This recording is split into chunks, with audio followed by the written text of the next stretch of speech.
Welcome to the Painting of the Week podcast, where we look at some of the most significant paintings throughout history. Introducing your hosts, Phil Grabsky and Laura Bentham. This is a fantastic painting, or is it? There's your question. This is by Edvard Munch, and it's called Four Girls on a Bridge. And you've got to be quite careful with this painting because he repeats this motif many, many times. But the one that we are particularly focusing on is one that I saw recently in Cologne at a really, really great gallery, if you're ever in Cologne, called the Wallraff. Okay. Don't look at me. Well, we'll call it the Wallraff for short. Yeah. In Cologne. In Cologne. And they've got some absolute masterpieces there. I've been to Cologne many times. And I'd actually never been there before. But I was at a film festival last week, and I went to have a look at this. Had a bit of an hour, went to this gallery full of treasures, including this painting by Edvard Munch. I wonder why that painting's in Cologne then, and not in Oslo. Is it on loan or something? No, I think they own it. Oh, okay. Because of, I thought all of his work was pretty much in that museum in Oslo. Edvard Munch is one of those interesting artists that ends up having the majority or a large amount of their work in one gallery. Yeah.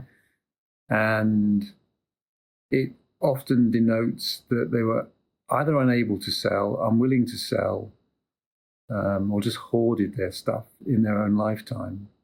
But of course, for posterity, it's quite nice because it means you can go to one location and see a lot. Yeah. Our third exhibition on screen was actually about Edvard Munch in Oslo. And it was an important film for us because when we started, it was always my intention that we wouldn't be London-centric. It would have been so easy to just make films about exhibitions at the Tate and the National Gallery and the Royal Academy. And that might have suited a British audience, but I mean, it doesn't really do the art world justice.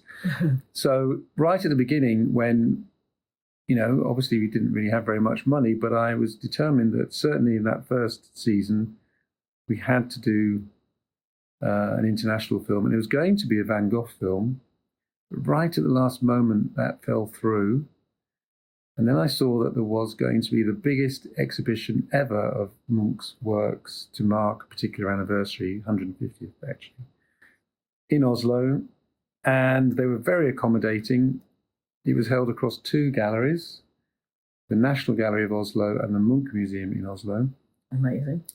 And it was fantastic, although Oslo is the most expensive place I've ever been. Okay. And I didn't realise this until I noticed that one of my colleagues in his luggage had brought beer. I said, why are you bringing cans of beer? I mean, we got enough stuff. We had so much equipment. He said, mate, when you get to Oslo, you'll understand. And I did. It was like, 10 or 15 pounds a pint. So you weren't buying too many rounds then, Phil? No. Ah. Oh, what were you saying?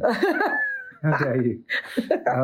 Also, what's strange about Oslo is that if we'd often finish quite late, and you go back to the hotel and you get all your equipment sorted out and whatever, you then go out for dinner, it's all shut. Okay. Unlike Spain, where I've also been to recently, where you can get a dinner invitation for 11 p.m. Yeah. In Oslo, if you're not sitting down by 6:30, you're in trouble. Anyway, actually, when we did this exhibition, when we filmed this exhibition, of course, what's the most famous painting by Munch? The Scream. The Scream. And it's probably one of the top most famous paintings. I think it pretty much is up there with being the most famous painting. One off. Oh, for sure. One off. So many people recognise it. Yeah. I don't think it's his best by any means.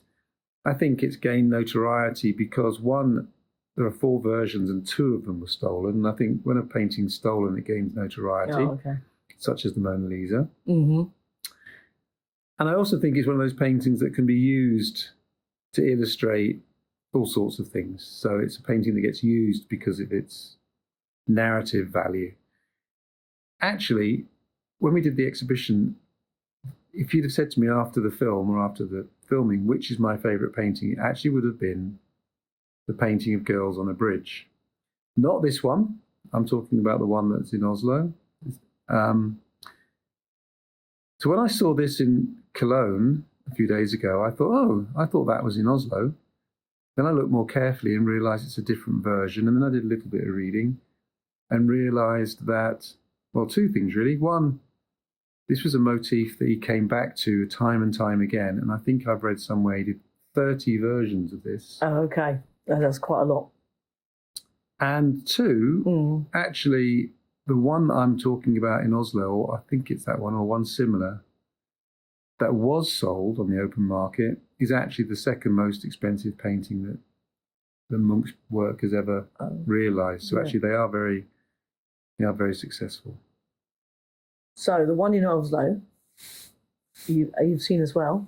Well, Oslo I've seen as well. So is that the one where the four are looking over the bridge?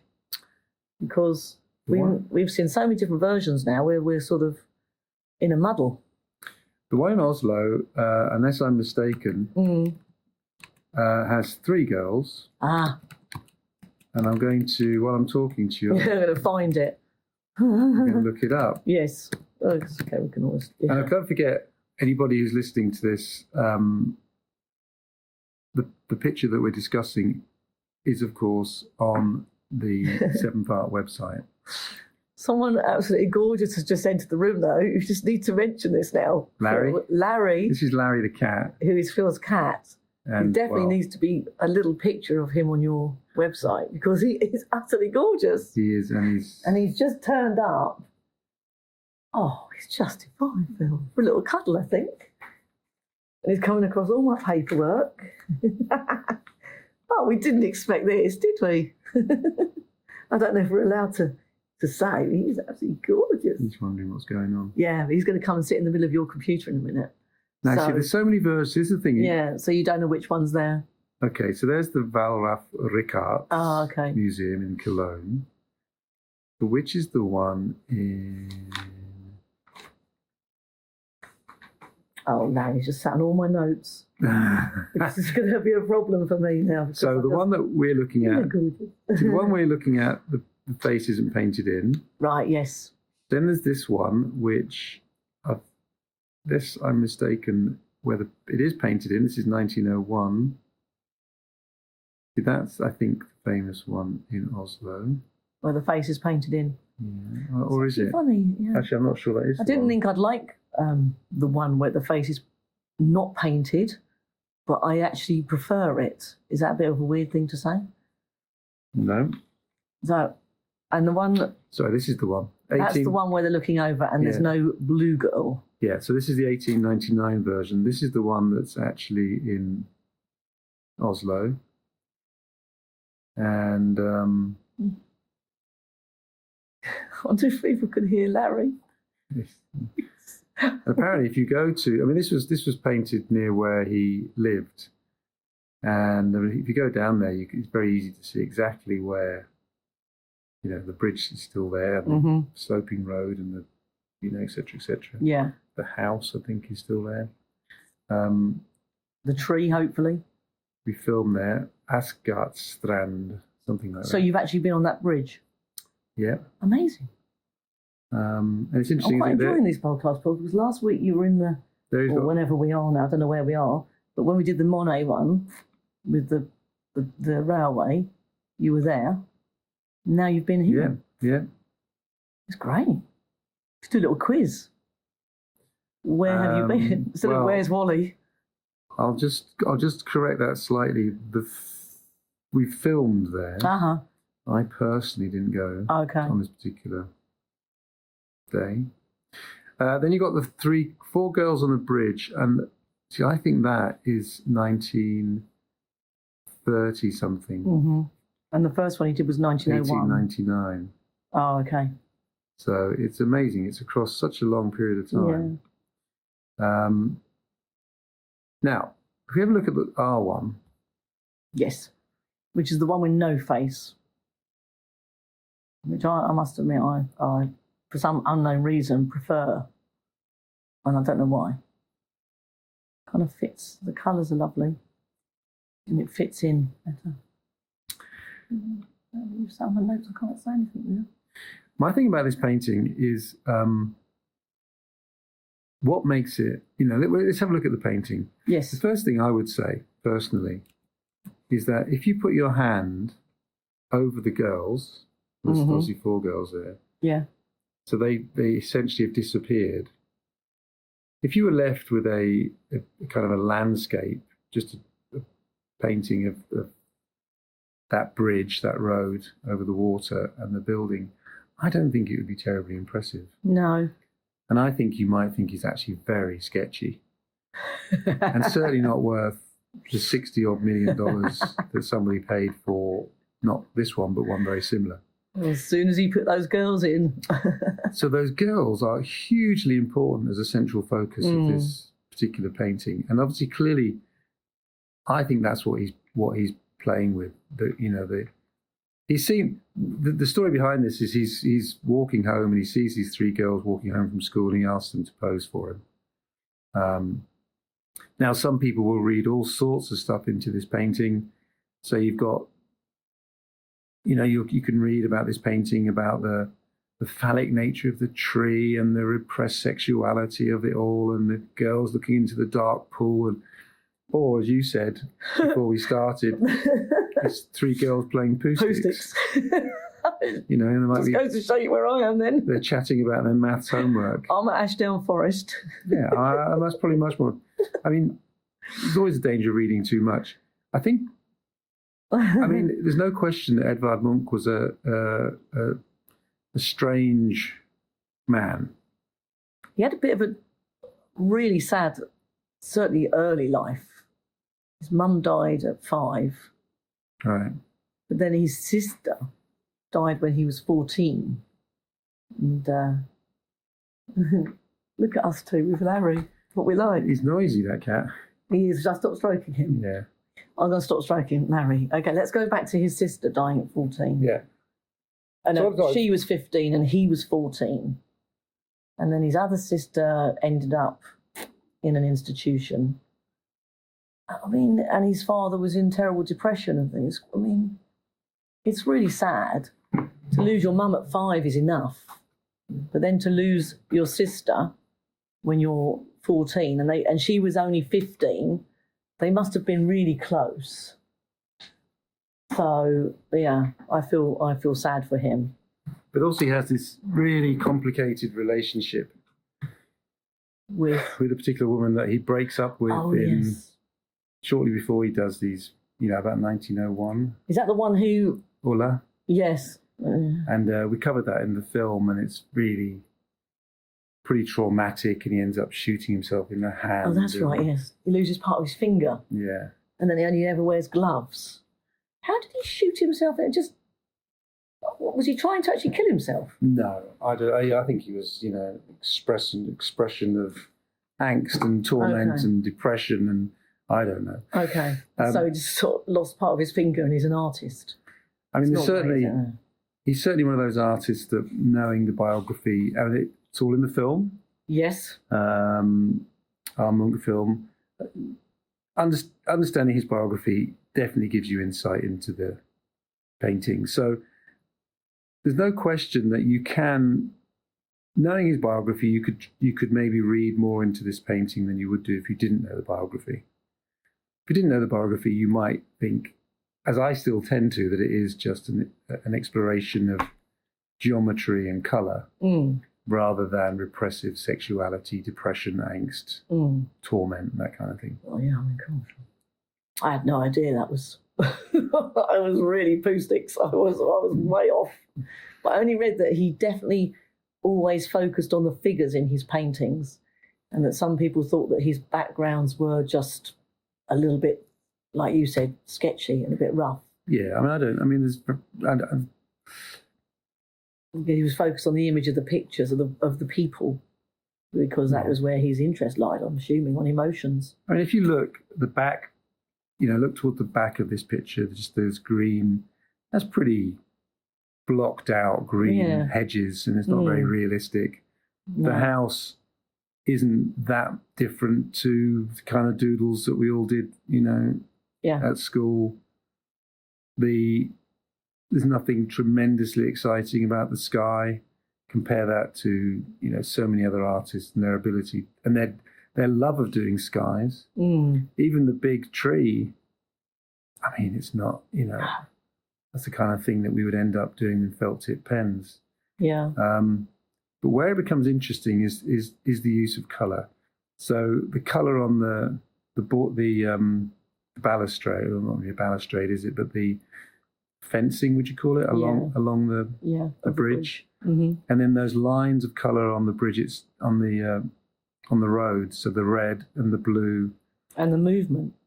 Yeah, and so that kind of dynamism. Which is going kind of through the girls and off into the distance, but there's an energy there. Yes. And then even in that kind of spit of land, that sandy little corner that is the other side of the river, again the reds and the yellows and the greens, there is a flow to it and a movement. And in a way, the water is so still.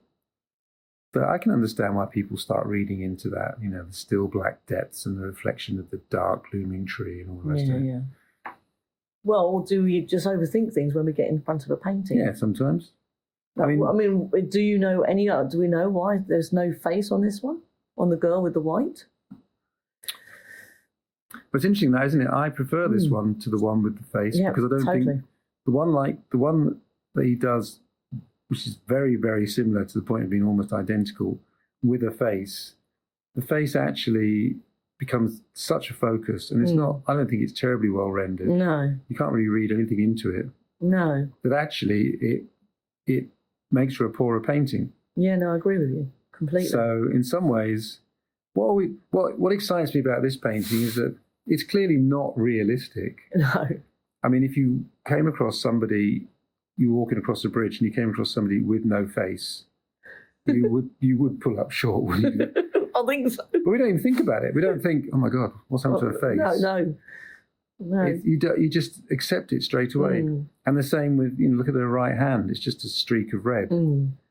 To be fair, the colours of the clothes the girls are wearing, it's a bit strange that not one of them have got even a pattern, or just colour. The fabric is there's not even a bit of lace or anything. No real detail. Just colour. And I think what makes an artist excited in repeating a motif, as they call it, repeating a scene. So, Monet famously with Rouen Cathedral, or grain stacks, or lilies, they're fascinated by the idea of it's the same scene, but there's so many different ways of capturing it. Yeah. And I have no evidence on which to base this, but I bet with the 3 girls or the 4 girls, he's thinking to himself, okay, the background's almost irrelevant. Does this painting work better with 4 figures or 3? Does it work better in white, red, green, blue, or white, red, blue, green? Remember that game we played as kids where you would put 4 coloured tokens down and the other person wouldn't see the order? Right. And they had to guess the order of the 4 coloured tokens. No. Okay. It's a great game. Let's do it with Christmas. Because somebody would say, okay, I think it's white, green, orange, and you say, well, you got 1 right. Oh. And then they go again and you say, we got 2 right. And they'd have to work out. Okay. That sounds great. Yeah, it is good. It's good fun. So I would imagine that he's sitting in his studio. He's obviously only painted this in situ once. And then it's just something where he's thought, I'm going to have another go at it. And this time, so for me, there's an excitement in the fact that here's an artist exploring, trying to tell the same story, but making kind of minor but very specific differences. Do you know why? So this is on a bridge.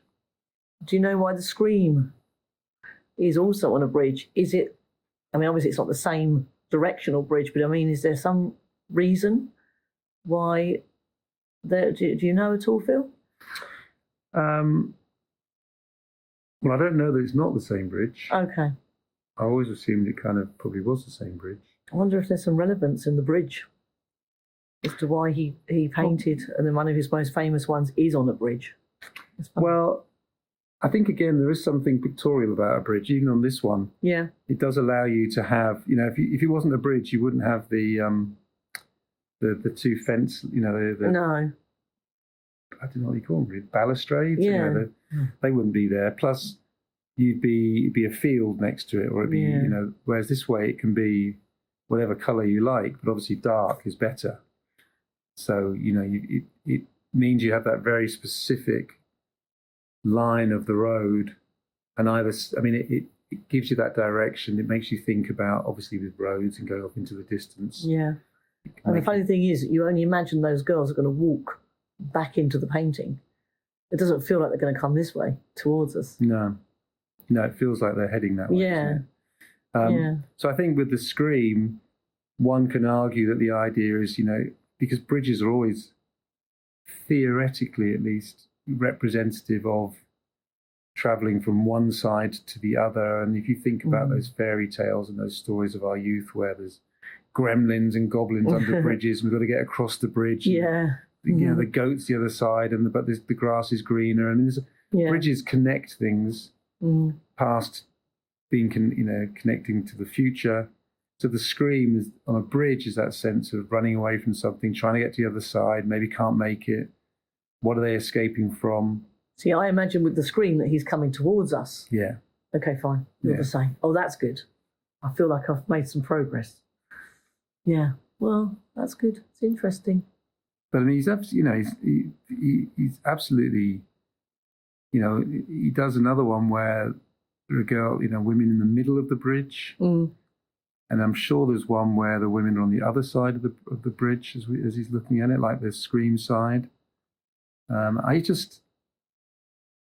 of these paintings? I read somewhere that he did 30 versions of women on a bridge.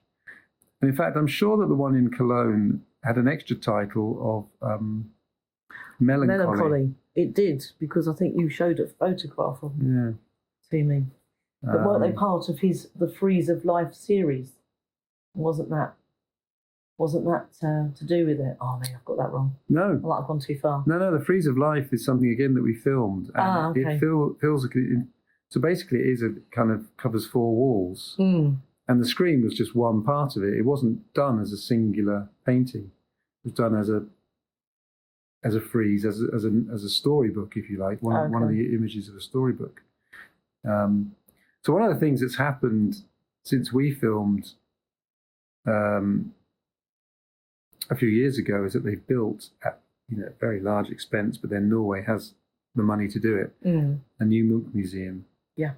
I've not been to it, but I've seen pictures of it, and it's absolutely enormous. And they've brought all his paintings in together.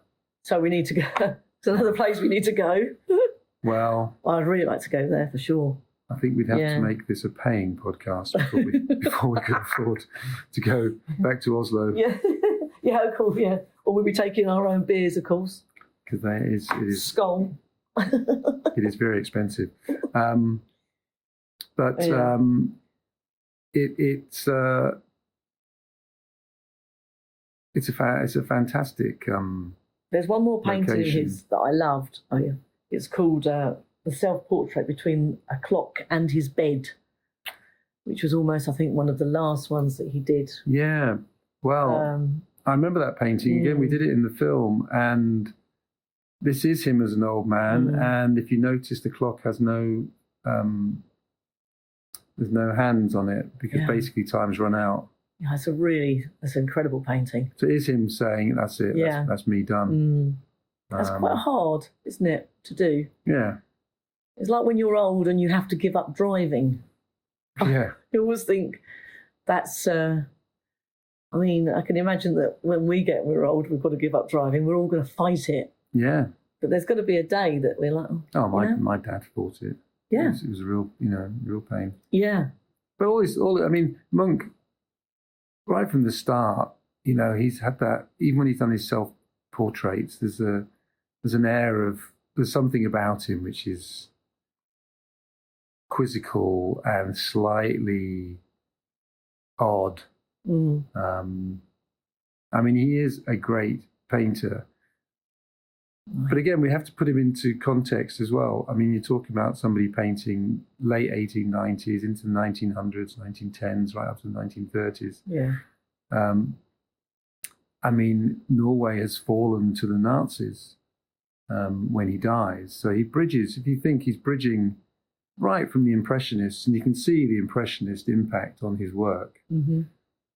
That use of colour, again, painting outdoors, sketchy nature. You could argue that he's trying to, slightly different perhaps, but there's certainly an element of trying to capture the impact of light, a fleeting moment, perhaps, maybe slightly less so. But then he's right up, he's well into the 20th century. He didn't have a family, though, did he? No. Hence the fact he left all his work to Oslo. Yeah. And some of it is, was, you can see some of it was kind of left outside, and there was water stains and really? Oh, amazing. Bird feces stains. And, I mean, it was... can you imagine? Yeah, he was... wandering along by the bins. he was a character. I mean, I wonder whether the Scream, going back to the Scream, I wonder whether the Scream is actually the other side of the bridge looking the other direction. Because with the Scream, there's no house behind it. No. So I wonder if that's him.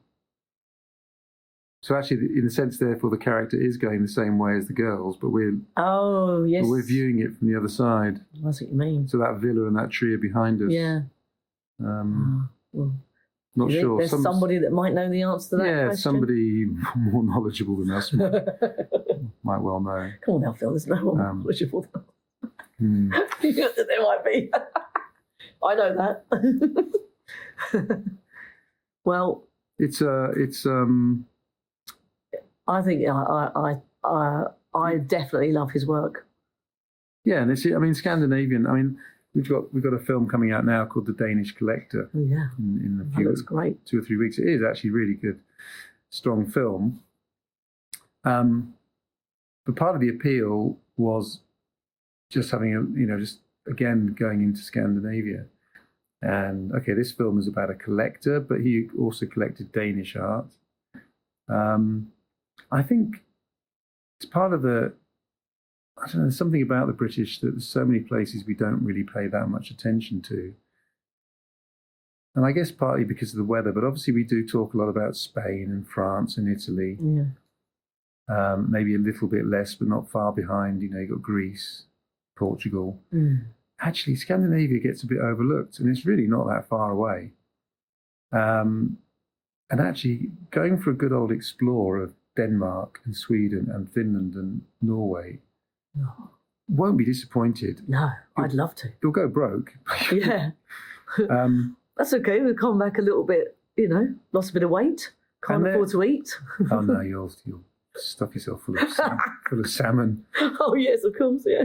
But there are distinct, they're not, obviously we think Scandinavia, but actually, and I'm sure the countries themselves would agree, I think there's distinct differences, certainly as far as I can tell. So, the Finns that I've met, I think I would probably know they were from Finland. I don't know. That being in a country where it is dark for so many months a year, I'm absolutely convinced has an effect on you. We went to Oslo Norway in the summer, and it's amazing. I remember playing golf at 3 o'clock in the morning. Oh, yes. And watching the sun go down, but then not go down. It never touched the horizon, and then comes back up again.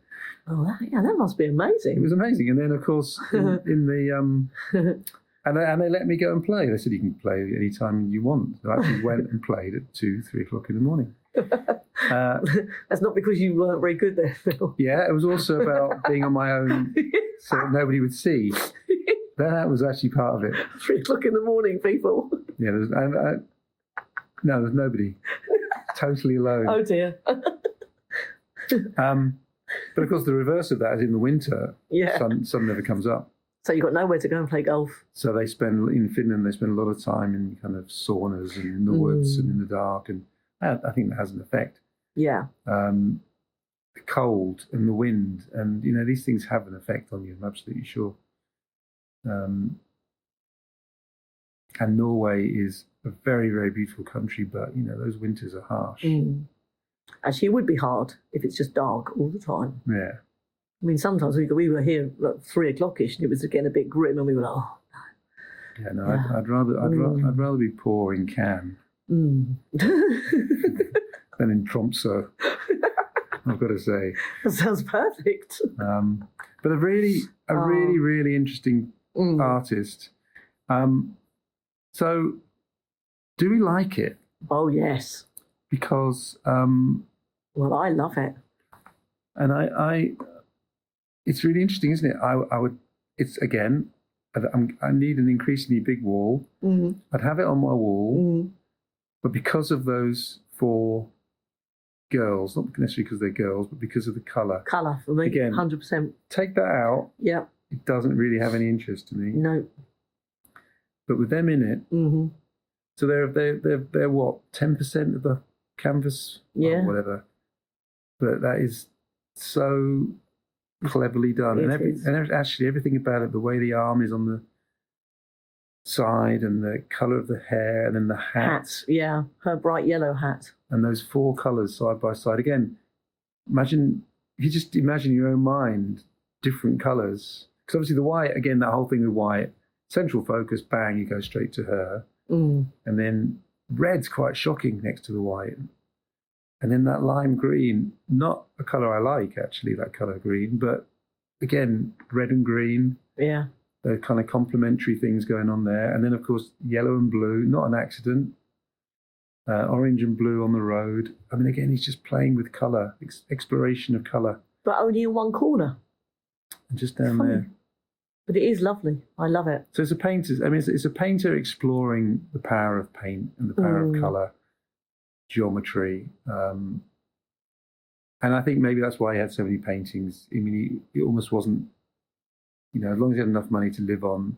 Yeah, he wasn't trying to fulfill any. He wasn't thinking, what does the market want? Here's an artist thinking, what is it that I want to do? But also he had to look after himself. And I like that about an artist. Yeah. Yeah. Oh. Nice one. Yes. See you next week. Yes. Bye. Thank you for listening to the Painting of the Week podcast. For more information, please visit our website at 7th-art.com or contact us by emailing info@7th-art.com. See you next time.